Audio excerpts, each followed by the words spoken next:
Organizations today face a new generation of risks that traditional risk frameworks were not designed to manage alone.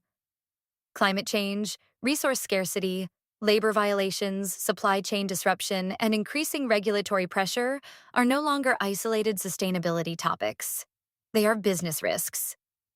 Yet many companies still manage ESG risks separately from their enterprise risk management processes.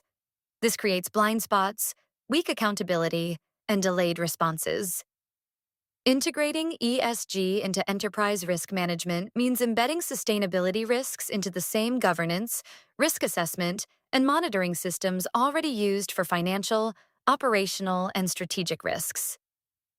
Integrating ESG into enterprise risk management means that sustainability risks become part of the formal corporate risk register. Climate transition risks, physical climate risks, labor issues, governance failures, and environmental compliance exposures are identified, assessed, assigned to risk owners, and reviewed through existing governance structures. ESG risks are no longer managed informally inside sustainability teams.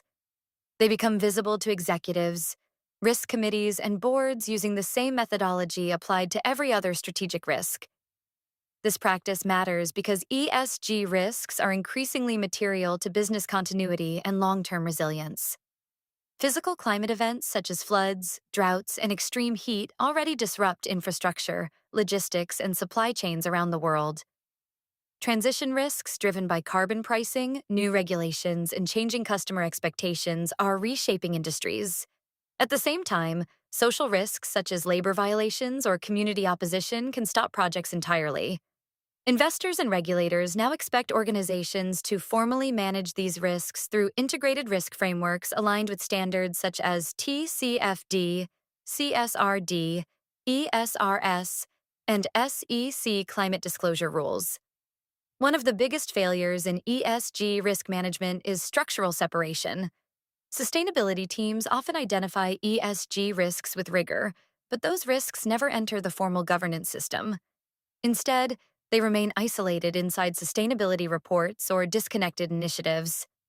Another common gap is narrow focus. Organizations may concentrate heavily on carbon emissions while overlooking labor rights, governance failures, corruption exposure, or community conflicts.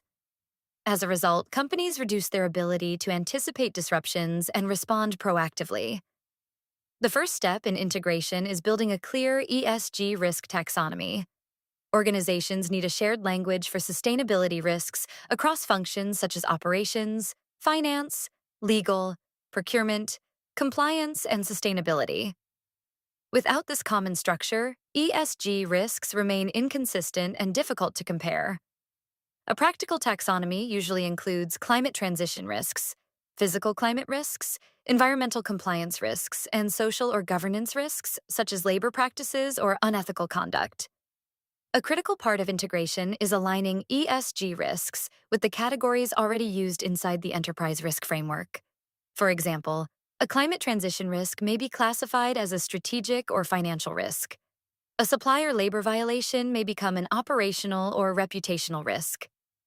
This translation step is essential because it allows ESG risks to become understandable and actionable for risk committees and boards, rather than remaining technical sustainability discussions disconnected from business decision-making.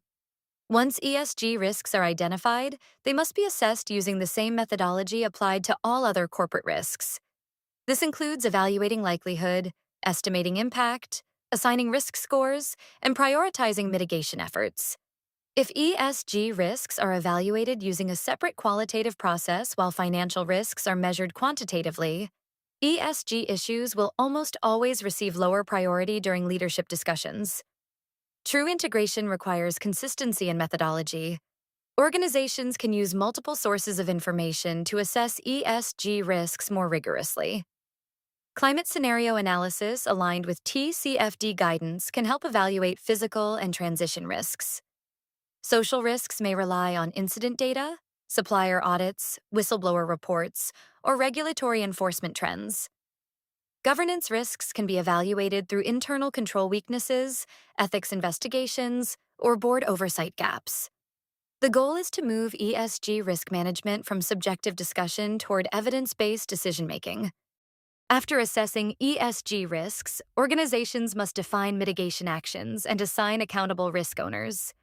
This is where ESG risk management becomes operational. Mitigation measures may include operational controls, compliance programs, supplier audits, climate adaptation plans, governance reforms, or strategic investments. Most importantly, every major ESG risk needs a clearly responsible owner. Without accountability, risk mitigation efforts quickly lose momentum. Monitoring is what keeps ESG risks visible over time. ESG risks should appear regularly in quarterly risk reviews, governance meetings, and executive discussions.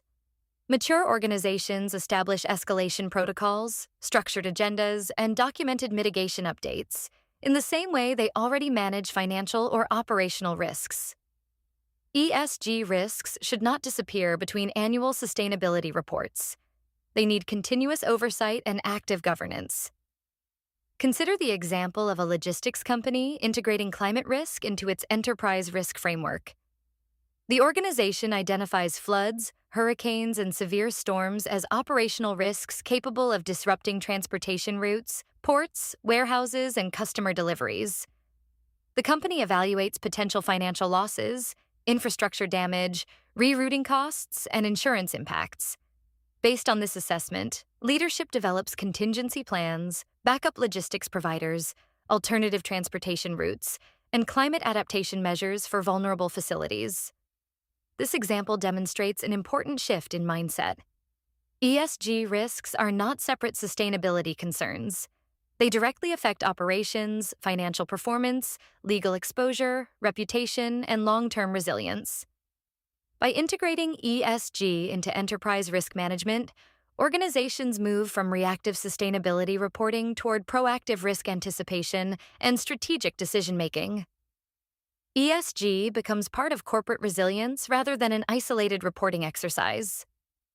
In mature organizations, ESG risks appear directly inside the Unified Corporate Risk Register, alongside financial, operational, and strategic risks. Risk owners regularly monitor exposures, leadership reviews ESG risks during formal governance meetings, and mitigation progress is tracked continuously. At this stage, ESG risk integration is no longer viewed as a sustainability initiative. It becomes part of the organization's overall resilience, governance, and long-term value protection strategy. Integrating ESG into enterprise risk management is ultimately about making sustainability risks visible, measurable, and governable. Organizations that fail to integrate ESG risks often react too late to disruptions that could have been anticipated. But companies that embed ESG into their risk frameworks build stronger resilience, improve strategic decision-making, strengthen stakeholder trust, and prepare themselves for a business environment where sustainability risks increasingly define long-term competitiveness.